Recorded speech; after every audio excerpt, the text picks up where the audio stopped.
오늘 본문의 말씀은 우리 사사 입다의 여러 이야기 중에서 하나의 이야기입니다. 여러분이 잘 알고 있는, 또 한 번쯤은 들어봤을 법한 말씀이라 생각이 됩니다. 오늘 본문의 서두에는 사사 입다가 암몬과의 전쟁을 앞두고 한 가지 서원을 하는 내용을 우리가 확인해 볼 수가 있습니다. 그것은 30절에 나와 있는 말씀과 같습니다. 우리 30절 말씀을 보면, 그가 여호와께 서원하여 이르되 주께서 과연 암몬 자손을 내 손에 넘겨주시면 내가 암몬 자손에게서 평안히 돌아올 때에 누구든지 내 집 문에서 나와서 나를 영접하는 그는 여호와께 돌릴 것이니 내가 그를 번제물로 드리겠나이다 하니라 라고 말씀하고 있습니다. 우리는 이 서원의 내용을 보면서 마치 복선처럼, 그렇죠? 벌써 불안한 마음이 들죠. 그리고 이 불안한 예감은 비극적인 현실로 다가오게 되었습니다. 전쟁에서 승리하고 돌아올 때에 다름 아닌 그의 무남 동료 외동딸이 가장 먼저 그를 맞이했기 때문에 그렇습니다. 그리고 이렇게 말하죠. 35절 보니까, 입다가 이를 보고 자기 옷을 찢으며 이르되 어찌할꼬 내 딸이여, 너는 나를 참담하게 하는 자요 너는 나를 괴롭게 하는 자 중에 하나로다. 내가 여호와를 향하여 입을 열었으니 능히 돌이키지 못하리로다. 이렇게 말합니다. 하나님께 서원하는 것은 갚을 수밖에 없다 하는 것인데, 이를 행하기에는 너무나 고통스러운 일이다 라는 그런 고백이죠. 이어서 딸도 이렇게 아버지에게 대답을 합니다. 36절, 딸이 그에게 이르되 나의 아버지여, 아버지께서 여호와를 향하여 입을 여셨으니 아버지의 입에서 낸 말씀대로 내게 행하소서. 이는 여호와께서 아버지를 위하여 아버지의 대적 암몬 자손에게 원수를 갚으셨음이니이다. 이렇게 대답을 합니다. 아버지께서 여호와를 향하여 입을 열었다라는 이 표현이 딸의 입을 통해서 다시 한번 반복되는 것입니다. 하나님께 서원한 일이 있고, 그리고 하나님은 승리를 주셨으니 서원대로 하나님께 갚으실 수밖에 없지 않겠느냐 하는 그런 탄식의 고백인 것입니다. 그리고 2달 동안 여자친구들과 산에 가서 자신의 죽음을 애곡하고 올 수 있도록 아버지에게 부탁을 하고, 2달 후에 돌아왔을 때 입다는 서원대로 딸에게 행하였다라는 내용의 말씀입니다. 정말 비극적인 이야기죠. 우리는 이 비극을 어떻게 이해해야 될지 참으로 난감하기 그지없습니다. 우리는 여기서 입다의 딸의 이 순진하고도 순수한 모습을 탓할지도 모르겠습니다. 좀 착하게만 살지 말고, 아버지가 정말 그런 일을 한다 그럴 때 아버지 정신 차리십시오, 이게 말이나 됩니까? 이렇게 따진다든지 도망을 한다든지 그랬으면 좋을 텐데, 그러지 않은 모습을 보면서 참 안타까운 생각도 드는 겁니다. 아니면 왜 하나님께서는 창세기 22장에서 우리가 보듯이 모리아산에서 하나님의 명령대로 아브라함이 서원한 게 아니라 하나님의 명령대로 아들 이삭을 바치려 할 때에 그것을 멈추게 하신 것처럼 입다를 왜 말리지 않으셨을까 하는 그런 생각도 우리가 들게 될지도 모르겠습니다. 그러나 무엇보다도 가장 쉽게 생각이 드는 것은 왜 이 사사 입다는 이토록 어리석었을까 하는 것입니다. 물론 입다는 어리석은 사람입니다. 이런 서원이 옳지 않은 것을 떠나서 입다는 사실 이 전쟁을 이기기 위해서 그런 서원을 사실 할 필요가 전혀 없었습니다. 왜냐하면 우리가 읽은 29절에 입다가 서원을 하기도 전에 어떤 일이 일어났다고 말하고 있느냐면, 여호와의 영이 입다에게 임하셨다라고 말씀하고 있기 때문에 그렇습니다. 여호와의 영이 입다에게 임하셨다. 이것은 우리가 사사기에서 늘 보는 것처럼 이것은 승리에 대한 보장이었던 것입니다. 그러나 그럼에도 불구하고 이 사사 입다는 이 전쟁의 승리를 위해서 하나님 앞에 서원을 하고 있습니다. 물론 그런 서원은 성경적이지도 않고 하나님께서 원하시는 것도 아닙니다. 그러나 그렇다고 해서 우리가 그의 이 어리석음의 한 면만 보고, 입다는 참 어리석은 사람이구나, 자기의 무남 동료 외동딸을 번제로 바친 참 어리석기 짝이 없는 그런 사람이구나라고 한 면만 보고 우리가 또 치부해 버리는 것은 곤란합니다. 오늘날은 약속이라는 것이 참 어느 때보다 가벼워져 버린 시대가 됐죠. 아마 통신이 발달하고 인터넷이 발달하고 또 스마트폰이 보급되면서 이와 같은 현상은 더 가속화된 것이 아닌가 싶습니다. 여러분, 과거에 우리가 이 유선 전화가 전부였던 시절을 여러분 상상해 보시기 바랍니다. 아니, 그 유선 전화조차도 보편적이지 않았던 시절을 여러분 생각해 보시기 바랍니다. 우리가 내일 몇 시에 어디서 만나자라고 하면 그것은 어떻게든 지켜졌어야 됐습니다. 그러나 요즘은 만나기 몇 분 전에 텍스트 메시지 하나만 보내면 좋은 익스큐즈가 되어버리는 그런 시대가 되어버렸죠. 그러나 입다는 앞서서 확인했던 것처럼 그러한 서원이 옳고 그르고를 떠나서 여호와를 향하여 입을 열었다라는 것의 중요성을 아는 사람이었던 것입니다. 서원의 무게를 알았던 사람입니다. 약속의 중요성을 알았던 사람입니다. 오늘날 우리의 신앙생활처럼 변명과 핑계와 그리고 자기 합리화로 자신의 행동을 포장하는 것과는 거리가 먼 사람이었다는 것을 우리가 보게 되는 것입니다. 그러나 문제는 하나님이 누구신가 하는 것을 아는 것에 있어서는 이 서원을 서원대로 지켜야 되겠다라는 열심만큼이나 크고 깊지 않았다는 것이 비극 중의 비극이었던 것입니다. 우리도 그런 경우가 있죠. 신앙에 대한 하나님에 대한 대단한 열심은 있는데 그것이 성경적인 것과는 전혀 거리가 먼 경우가 종종 있는 것입니다. 그렇다면 입다가 가지고 있었던 그의 신앙의 중요한 내용은 무엇이었을까요? 그래서 입다는 왜 이처럼 어리석어 보이는 이 서원을 지키는 데 있어서 그토록 열심히 있었을까요?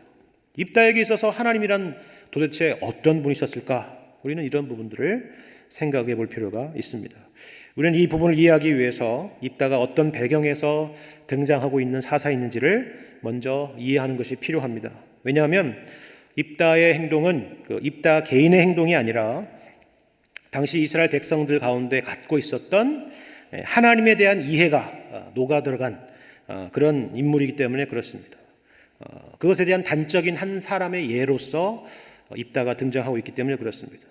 그리고 이러한 이스라엘 백성들이 가지고 있었던 신앙과 그렇다면 우리가 가지고 있는 신앙과는 과연 어떤 차이가 있는지를 우리는 살펴볼 필요가 있습니다. 우리가 10장, 우리 앞장인 10장으로 가보시면 당시의 배경을 설명하고 있는 말씀이 등장합니다. 입다 사사에 대한 이야기를 시작하는 우리 사사기 10장 6절 말씀 우리 한번 찾아서 한번 읽어보도록 하겠습니다. 제가 한번 읽겠습니다. 10장 6절 이하의 말씀입니다. 이스라엘 자손이 다시 여호와의 목전에 악을 행하여 바알들과 아스타롯과 아람의 신들과 시돈의 신들과 모압의 신들과 암몬 자손의 신들과 블레셋 사람들의 신들을 섬기고 여호와를 버리고 그를 섬기지 아니하므로 여호와께서 이스라엘에게 진노하사 블레셋 사람들의 손과 암몬 자손의 손에 그들을 파심해 그 해에 그들이 요단강 저쪽에 길앗에 있는 아모리 족속의 땅에 있는 모든 이스라엘 자손을 쳤으며 18해 동안 억압하였더라. 암몬 자손이 또 요단을 건너서 유다와 베냐민과 에브라임 족속과 싸움으로 이스라엘의 곤고가 심하였더라 라고 말합니다. 제가 읽어드린 이 4절의 말씀을 보면 여러분이 사사기를 읽어가시면서 또 공부하시면서 익숙한 표현일 것입니다. 소위 말해서 우리가 말하는 사사기의 패턴, 사사기의 순환이 여기에도 비슷한 내용이 등장하죠. 이스라엘 자손이 다시 여호와의 목전에 악을 행했다. 그 다음은요, 그래서 하나님께서 이들에게 진노하셔서 블레셋 사람과 암몬 자손의 손에 그들을 파셨다. 그리고 그 다음은요, 이로 인해서 이스라엘 공고가 심해서 하나님께 부르짖었다. 이런 내용들입니다. 그러나 우리가 어떤 이 틀에 고정되어 있으면 사실 각각의 내용이 그러한 부분들이 반복되긴 하지만 강조하는 부분에 약간 차이가 있는데 그런 부분을 우리가 잃어버리기가 쉬운데 우리가 그 부분을 주의하면서 본문을 다시 한번 살펴볼 필요가 있습니다. 다시 6절을 보시면 이스라엘 자손들이 다시 여호와의 목전에 악을 행했는데 그 내용은 우상 숭배 때문이었다 하는 고발이 있습니다. 그렇죠? 물론 사사기의 다른 본문에서도 우상 숭배에 대해서 지적하는 수많은 말씀들이 등장하지만 특별히 여기 사사기 10장 6절에서는 아주 독특한 표현이 등장하죠. 그리고 여기에 우상 숭배가 무엇이냐 하는 그 본질적인 내용 중에 하나가 등장하고 있습니다. 그들이 섬겼던 우상을 보시기 바랍니다. 6절 제가 다시 한번 읽어보겠습니다. 6절에 바알들과 아스다롯과 아람의 신들과 시돈의 신들과 모압의 신들과 암몬 자손의 신들과 블레셋 사람들의 신들을 섬겼다라고 말합니다. 한두 신도 아니고 가나안 땅에 본래 있었던 신도 부족해서, 그런 우상도 부족해서 아람의 신들과 시돈의 신들과 모압과 암몬과 블레셋 사람의 신들까지 섬겼다 하는 것이고, 또 지역적으로 하자면 이스라엘을 둘러싼 모든 민족들의 신들을 다 가지고 와서 섬겼다는 것을 이렇게 열거하면서 보여주는 것입니다. 아마 성경 전체에서 이런 식의 표현이 등장하는 것은 아마 여기가 거의 유일하지 않을까 하는 생각을 해봅니다.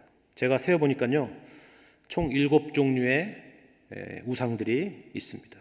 그리고 신들이라고 했으니까 그 종류를 구체적으로 따져 들어가자면 아마 그 이상이지 않을까 싶습니다. 그렇다면 이 말씀에서 무엇을 지적하려고 하는 것일까요? 이스라엘이 무슨 그리스도 아니고 또 인도도 아닌데 한두 신도 아니고 이렇게 많은 신들을 섬긴 것에 대해서 하나님께서 분노하신 것일까요? 그렇다면 그 중에서 그 7종류의 신 중에서 한 몇 가지 정도만 섬겼다면 괜찮은 것이라, 그런 의미입니까? 그렇지 않겠죠. 당연한 말이겠지만 이것은 얼마나 많은 우상을 섬겼느냐 하는 그런 양에 대한 문제를 지적하는 것도 있겠지만 꼭 그런 것만을 말하는 것은 아니라 하는 것입니다. 여기에 이스라엘 백성들의 우상 숭배의 본질이 깔려 있다 하는 것입니다. 무슨 말인가요? 그것은 쉽게 말해서 누구든 좋다, 어떤 신이든 좋다, 이것입니다. 그 누구든, 그 어떤 신이든 간에 내가 지금 당면하고 있는 이 문제를 해결해 줄 수 있고 나에게 만족을 줄 수만 있다면 그것이 뭐든, 그것이 누구든 상관이 없다 하는 것입니다. 내가 나의 소원을 들어줄 그 신에게 나는 나의 진심을 다 바칠 준비가 되어 있다 하는 것입니다. 여기 나와 있는 열거된 신들이 바로 그런 의미를 담고 있다 하는 것입니다. 이 하나하나의 신이 어떤 신인지에 관심이 과연 있었겠습니까? 그렇지 않습니다. 바로 이러한 의미를 담고 있는 것입니다. 그런데 더 큰 문제는 이 이스라엘 백성들이 이런 신들을 섬겼을 뿐만 아니라 하나님에 대한 신앙도 이와 같은 신앙과 같았다 하는 것입니다. 우리는 사사기를 읽으면서 이스라엘 백성들이 하나님을 자신의 필요에 따라 찾는다는 것을 수없이 확인했을 것입니다. 위기에 놓였을 때, 그들이 억압을 당하고 있을 때, 그들에게 어떤 구원이 필요할 때 다른 신을 부르듯 하나님을 찾지, 하나님의 말씀과 명령에 순종하기 위해서 하나님을 찾는 것은 보기가 어려웠던 것입니다. 그래서 우리가 10장 13절에 보면 하나님께서는 이렇게 말씀하시죠. 우리 10장 13절 보니까 너희가 나를 버리고 다른 신들을 섬기니 그러므로 내가 다시는 너희를 구원하지 아니하리라.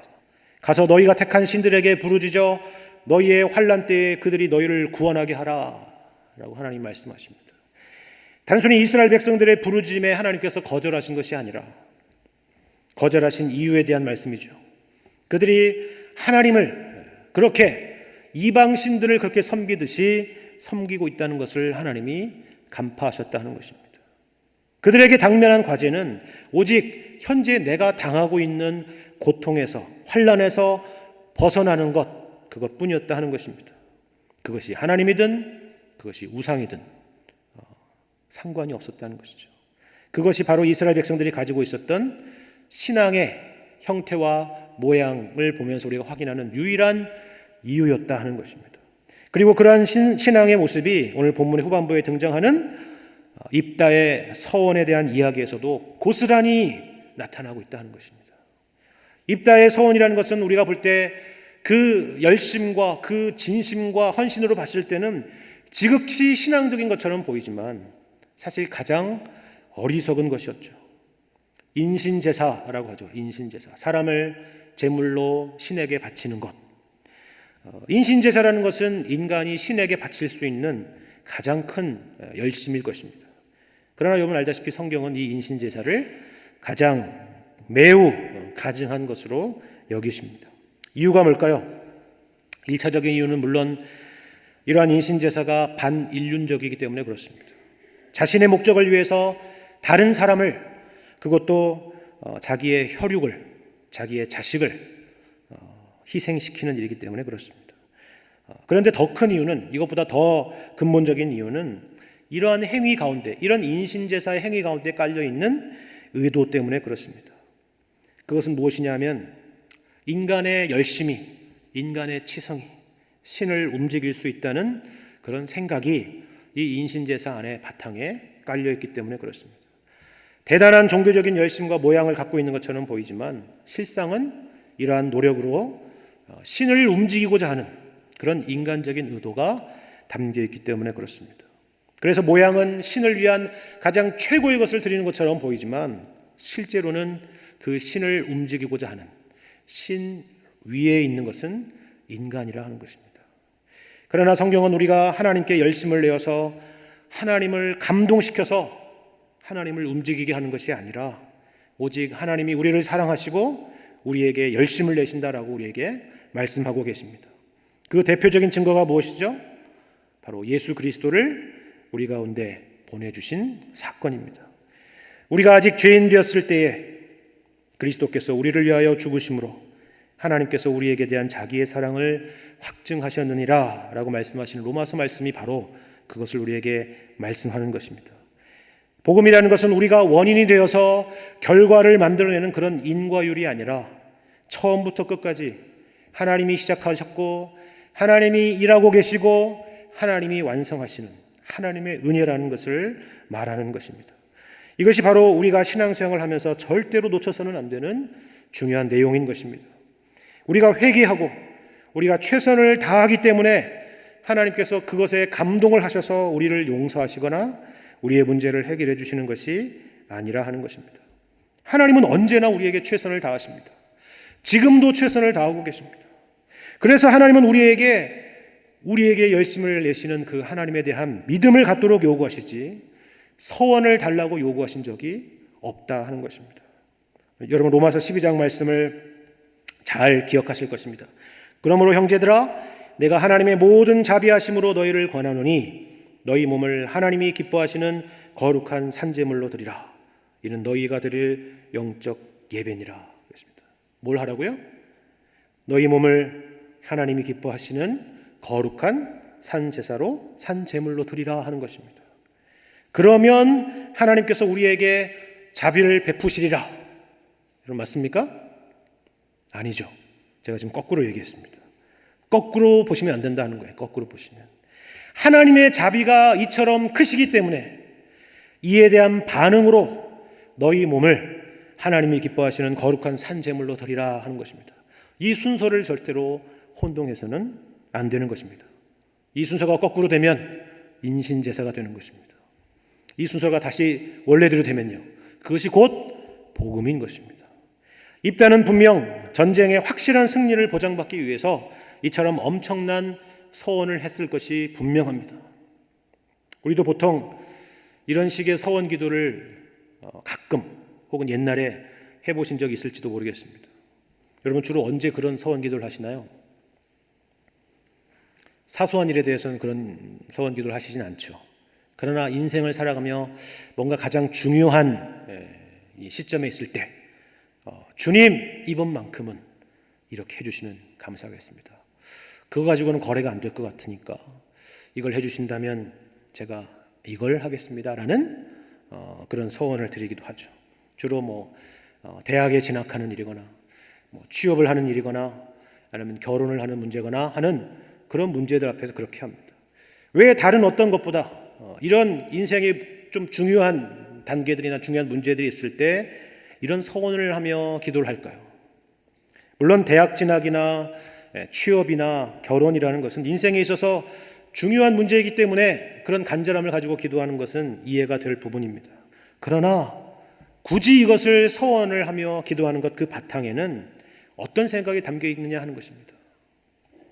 그것은 우리 인생이 하나님에게 있다고 생각하지 않고 좋은 대학과 좋은 직장과 좋은 배우자에게 달려있다는 그런 믿음이 사실 우리 마음의 기저에 깔려있기 때문에 그런 것입니다. 성경은 그것을 뭐라고 한다고요? 우상숭배라 그럽니다. 다른 신을 섬기는 것만 우상숭배가 아니라 하나님 아닌 다른 것이 하나님의 자리를 차지하고 있는 것이 우상 숭배라 하는 것입니다. 이와 같이 입다의 어리석은 서원은 결국 해피엔딩이 아니라 비참한 결론으로 끝나고 말았다는 것을 기억하셔야 됩니다. 왜 비참한가? 물론 가장 큰 것은 무남 동료의 딸이 죽게 된 것이 비참한 일이죠. 그러나 더 본질적으로 비참한 것은 하나님을 아는 그런 지식이 없는 인간적인 열심으로 만들어내는 그 신앙의 결과가 만들어내는 비참함인 것입니다.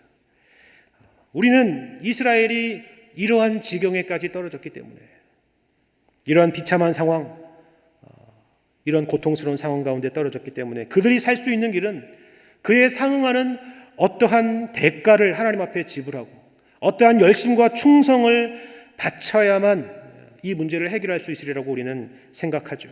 우리도 그런 식으로 종종 생각하기 때문에 그렇습니다. 그러면 어느 정도면 될까요? 우리의 것을 얼마나 희생하고 바치면 하나님께서 우리의 정성과 치성에 감동하셔서 우리에게 응답하시겠습니까? 그것은 불가능한 것입니다.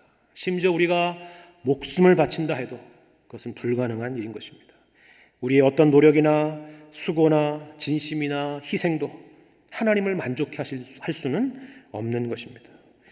회개라는 것은 죄의 용서를 받기 위한 몸부림이 아닙니다. 회개라는 것은 하나님의 열심과 우리를 향하신 사랑에 대한 변함없으심과 그 신실하심을 향한 우리의 돌이킴인 것입니다. 하나님께서 예수 그리스도를 우리 가운데 보내주셔서 우리를 구원하신 이유는 우리에게 회개의 가능성을 열어두시기 위함이 아닙니다.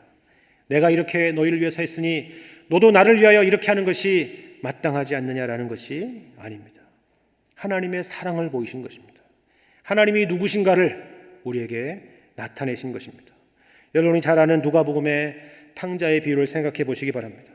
탕자가 아버지께로 돌아가기 위해서 무엇을 바쳤습니까? 오히려 아무것도 바칠 것이 없었죠. 그러나 그가 아버지께로 돌아갈 수 있었던 이유는 딱 하나였습니다. 그게 무엇입니까? 바로 그가 아버지였기 때문입니다. 아버지를 아버지로 아는 것, 그 아버지께로 돌아가는 것, 이것이 바로 회개라는 것입니다. 이런 맥락에서 우리가 사사기 10장 11절 이하의 말씀을 보면 하나님이 어떤 분이신가에 대한 힌트를 우리에게 보여줍니다. 앞서서 제가 여기서도 어김없이 사사기에 등장하는 어떤 패턴 그리고 순환을 볼 수 있다고 말씀드렸는데 여기서는 우리가 사사기에서 일반적으로 보는 그런 패턴과는 전혀 다른 모습을 볼 수가 있습니다. 우리 한번 10장 10절부터 한번 볼까요? 10장 10절 보시면 이스라엘 자손이 여호와께 부르짖어 이르되 우리가 우리 하나님을 버리고 바알들을 섬김으로 주께 범죄하였나이다 라고 얘기합니다. 그러면 공식대로 하자면 이러한 부르짐에 대해서 무슨 내용이 나와야 마땅합니까? 하나님께서 사사를 보내셔서 구원하시는 내용이 이어져야 맞죠. 그런데 이어지는 내용은 구원에 대한 약속이 아니라 거절입니다. 다시 한번 11절 말씀을 보니까 여호와께서 이스라엘 자손에게 이르시되 내가 애굽 사람과 아모리 사람과 암몬 자손과 블레셋 사람에게서 너희를 구원하지 아니하였느냐? 또 시돈 사람과 아말렉 사람과 마온 사람이 너희를 납치할 때에 너희가 내게 부르짖음으로 내가 너희를 그들의 손에서 구원하였거늘 너희가 나를 버리고 다른 신을 섬기니 그러므로 내가 다시는 너희를 구원하지 아니하리라. 가서 너희가 택한 신들에게 부르짖어 너희의 환난 때에 그들이 너희를 구원하게 하라 하신지라. 그렇죠. 거절하신 것입니다. 그러나 놀라운 것은 이스라엘 백성들도 여기서 물러나지 않고 또다시 주님 앞에 부르짖고 있었다 하는 것입니다. 15절 보시면 이스라엘 자손이 여호와께 여쭈되 우리가 범죄하였사오니 주께서 보시기에 좋은 대로 우리에게 행하시려니와 오직 주께 구하옵나니 오늘 우리를 건져내옵소서 하고 자기 가운데서 이방 신들을 제하여 버리고 여호와를 섬김에 여호와께서 이스라엘의 곤고로 말미암아 마음에 근심하시니라 말씀합니다. 처음에 아까 읽어드렸던 앞부분의 회개의 모습은 어떻게 보면 단지 위기를 모면하게 해달라는 그런 입술만의 회개였을지 모릅니다. 그러나 두 번째 회개의 모습은 조금 달라졌죠. 주님께서 보시기에 좋은 대로 우리에게 행하셔도 좋습니다 라고 말하는 겁니다. 고통을 면하게 해달라는 그런 수준의 간청에서 주님의 뜻에 맡기는 그런 간구로 바뀌게 된 것입니다. 그리고 또 그들의 행동에도 변화가 있었는데 자기 가운데서 이방신들을 제하고 여호와를 섬겼다 하는 것입니다. 단지 회개의 외형만을 갖춘 것이 아니라 실질적인 행동으로 이어졌다는 것을 보여주는 것이죠. 하나님이 원하시는 진정한 회개의 모습, 신앙의 모습인 것입니다. 단지 잘못했습니다, 살려주십시오가 아니라 주님 어떻게 하셔도 상관이 없습니다. 그리고 나의 행동을 바꿉니다. 우상을 버립니다 하는 실질적인 행동을 보여주었기 때문에 그렇습니다. 그렇게 했더니 하나님께서 어떻게 하셨다고 말씀하죠? 여호와께서 이스라엘의 권고로 말미암아 마음에 근심하셨다라고 말씀합니다. 이게 무슨 말일까요? 이게 표면적으로 보면요, 이들이 더 진실되게 회개하니까, 회개에 합당한 행동을 하게 되니까 하나님께서 그들의 이러한 회개의 모습에 감동했다는 것처럼 보입니다. 그렇죠. 그러나 여러분 자세히 보시기 바랍니다. 여호와께서 마음에 근심하신 이유는 그들의 이러한 행위 때문이 아닙니다. 이스라엘의 권고로 말미암아 근심하셨다는 것입니다. 이스라엘이 겪는 고통을 참아 볼 수가 없어서 마음에 근심하셨다 하는 것입니다. 여러분 이것이 무슨 말씀인지 아시겠습니까? 우상 숭배가 그러듯이 이스라엘의 회개가, 그들이 회개했으니까 기계적으로, 논리적으로, 인과적으로 하나님의 마음이 움직여진 것이 아니라 하나님은 당신의 백성의 고통을 참아 보실 수가 없는 분이시기 때문에 마음에 근심하셨다 하는 것입니다. 마치 우리가 출애굽기 1장 말씀에 하나님께서 이스라엘 백성들이 애굽에서 당하는 그 고통을 참아 보실 수가 없었던 것처럼 하나님께서 이러한 것을 참아 보실 수 없는 분이시기 때문에 그 마음에 근심하셨다 하는 것입니다. 원인이 우리에게 있지 않고 하나님 자신에게 있다는 것에 대한 강조의 말씀인 것입니다. 여러분 이것을 주목해 보셔야 됩니다. 하나님께서는 내가 이번에는 너희를 구원하지 않겠노라 라고 분명히 말씀하셨는데 결국에는 이렇게 마음에 근심하셨다 하는 것입니다. 여기 마음에 근심하시니라 라는 것의 이 히브리어 원어의 뜻은 생명이 줄어들었다 이런 뜻이더라고요. 생명이 줄어들었다. 이스라엘의 권고로 말미암아 하나님의 생명이 줄어들었다. 참 재미있고 독특한 표현이죠. 하나님은 영원하신 분이신데 어떻게 생명이 줄어들 수 있는가 이런 생각을 하게 됩니다. 한국적인 표현에 이런 표현이 있죠. 내가 너 때문에 내 명이 준다. 딱 그런 말입니다. 왜 명이 줍니까? 하나님께서 그저 냉정한 재판관이시라면 그냥 심판하고 저들의 운명을 끝내버리면 되는 겁니다. 그러나 하나님은 그런 분이 아니시고 우리도 하나님에게 그런 존재가 아니라 하는 것입니다. 그것은 이스라엘 백성이 하나님의 언약 백성이기 때문에 그렇습니다. 그것은 우리가 예수 그리스도의 십자가와 부활로 하나님과 화목하게 된 새 언약의 백성이기 때문에 그렇습니다. 하나님께서 우리의 아버지이시기 때문에 그렇고 우리는 그분의 자녀이기 때문에 그렇습니다. 그러므로 마음에 근심하신다라는 것은 사랑의 표현이죠. 차라리 내가 너 때문에 내 속이 썩는 한이 있어도 포기하지는 못하겠다 하는 그런 표현인 것입니다. 함께 고통을 당하시겠다 하는 그런 말씀인 겁니다. 어디까지 고통을 당하셨습니까? 자기 아들을 이 땅에 보내시고 십자가에 못 박히까지 그렇게 고통을 당하신 것입니다. 그 하나님의 사랑과 그 하나님의 열심이 오늘 우리를 여기에 있게 한 것입니다. 우리의 서원이나 우리의 진심이나 우리의 열심이 우리가 하나님을 붙잡고 있기 때문에 이 자리에 있는 것이 아니라 하는 것입니다. 그 하나님의 사랑과 열심과 오래 참으심이 오늘도 우리를 붙들고 있다고 말하는 것이 사사기에서 우리에게 말하고자 하는 중요한 내용 중에 하나인 것입니다. 사실 여러분이 사사 입다에 대한 내용을 읽어보시면 그 입다는 그 출생부터가 자랑할 만한 것이 못 되는 사람이었습니다. 우리가 아비멜렉에 대해서 배웠지만 아비멜렉보다도 더 심각한 상황의 출생이었습니다. 기생 출신이었고 또 그런 출신이었기 때문에 가정에서 쫓겨났던 사람입니다. 그러한 입다가 하나님의 부름을 받고 쓰임을 받았습니다. 이것은 입다와 같은 이스라엘 백성을 부르신 하나님, 그리고 우리를 부르신 하나님이 어떤 분이신지를 말해주는 것이죠. 우리에게는 아무런 조건이 없습니다. 하나님의 주권적인 은혜와 부르심에 우리의 정체성과 우리의 존재와 우리의 운명이 있는 것입니다.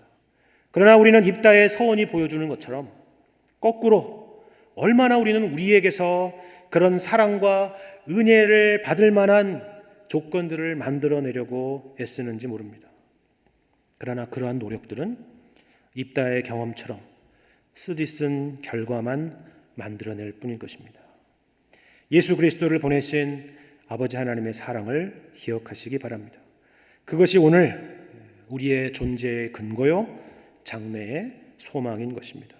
우리가 아무리 못나고 어리석어도 하나님은 오늘도 변함없이 예수 그리스도를 우리에게 보내주신 그 사랑으로, 그 안타까움으로, 그 근심으로 우리를 붙들고 세워가고 계심을 믿으시기를 바랍니다.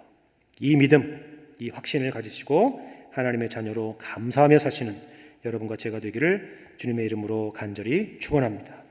함께 기도하겠습니다.